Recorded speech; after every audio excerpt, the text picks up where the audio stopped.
It took me years, but I finally found my first home, one that I could afford. Come with me. I worked for nonprofits for years and years, and that was foolish of me. Because,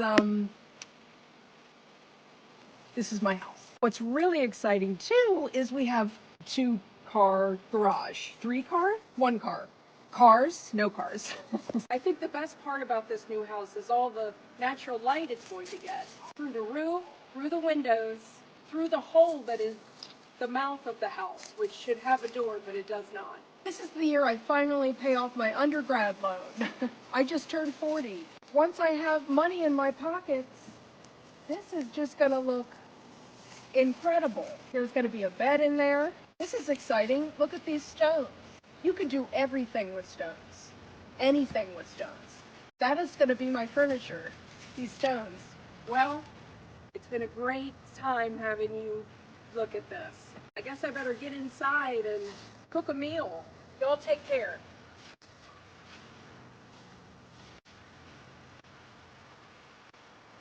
Here's glass.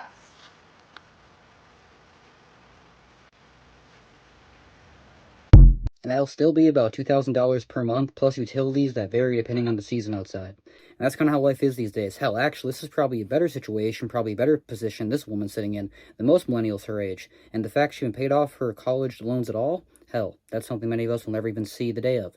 But what is your personal situation? Are you still living at home with mommy and daddy? Did you move out? Now you're regretting ever doing so and you're trying to find a way back in? Or are you just like the majority of us and you're fucked no matter what situation you sit in? Because it feels as if that home ownership, creating a family, any sort of longevity throughout society, that's kind of been a hit or miss for most of us. And unless you actually did choose the right college career, but they don't really push you in the right path, they just say go to college no matter what. And they didn't really tell you where to move or how to move, you know, that apartments is different than owning a house. They don't really teach you this stuff in school. This is for your parents to teach you. But for the majority of us, none of us ever got taught this shit. We kind of just got thrown out into society, got thrown out the nest. And boy, how times have changed and how generations have been living differently.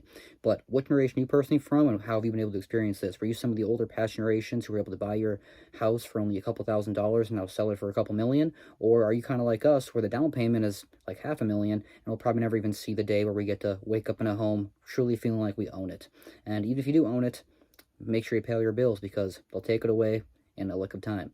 Well, we're going to discuss all this today in this video, so feel free to leave your personal thoughts, opinions down below and your personal experiences, and I always love to respond to the ones I see fit. And I want to give a huge shout out to the handful of you guys checking out these videos daily and checking out those links down below in the description. Those are always some of the best ways to support me in these discussion-based videos that we try to provide here daily amongst the channel. Now, let's begin this shit show. Look, we cannot hold young generations of people to a standard of success that previous generations have had when those previous generations made that standard of success based on a world that no longer exists and that they have unintentionally, in most cases, made it impossible for younger generations to reach the same standards of success. And I honestly believe that this is a huge part of why young people don't feel hope right now, because the standard of success is so far out of their reach. The housing market, the job market, just the idea of being able to retire at any point in their lives, those have moved so far out of reach for most humans that when we as an older generation are like still marking success by using those things,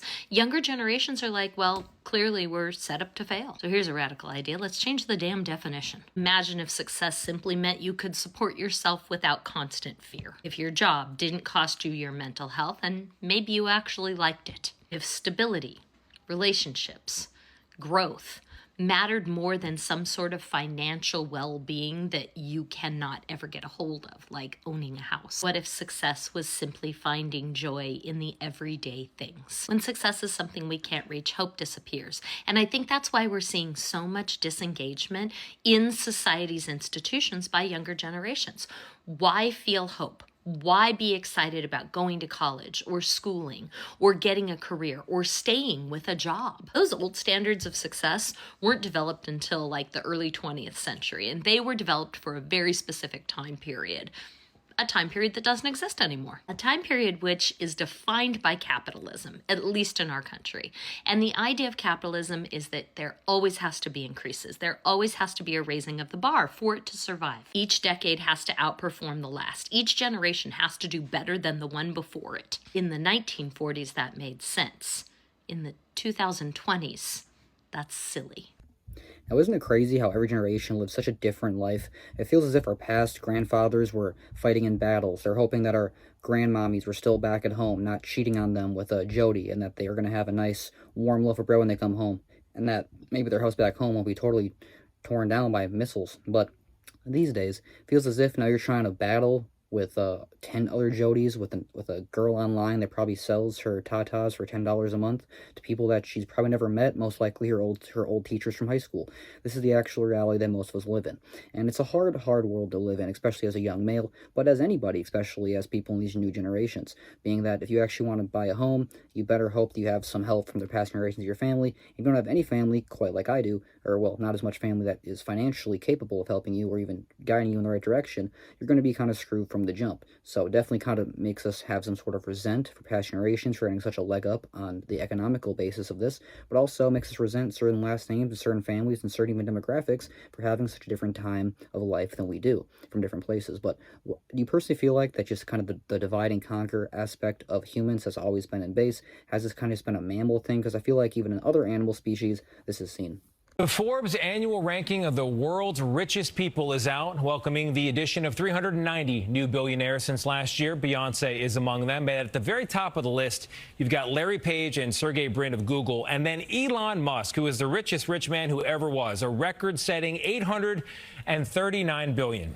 So you know how you might get excited if you find 20 bucks in the pocket of an old coat or crinkled up in the laundry? Well, for Elon Musk to feel the very same way, with a portion of his wealth equivalent to the 20 bucks for the typical American, he'd have to find 87 million. Moving on. Now, what do you think truly quantifies you as the term rich in life? Is it having a loving family that no matter you not really having that much extra, even though you have just enough to put on the table, just enough to provide, and you get to have just enough those 2 weeks vacations throughout the 52 weeks of the year, you have the loving wife and the loving children and the loving pet at home, where you get to wake up to and have a couple weekends where you're just kind of making up, but you're still always kind of behind?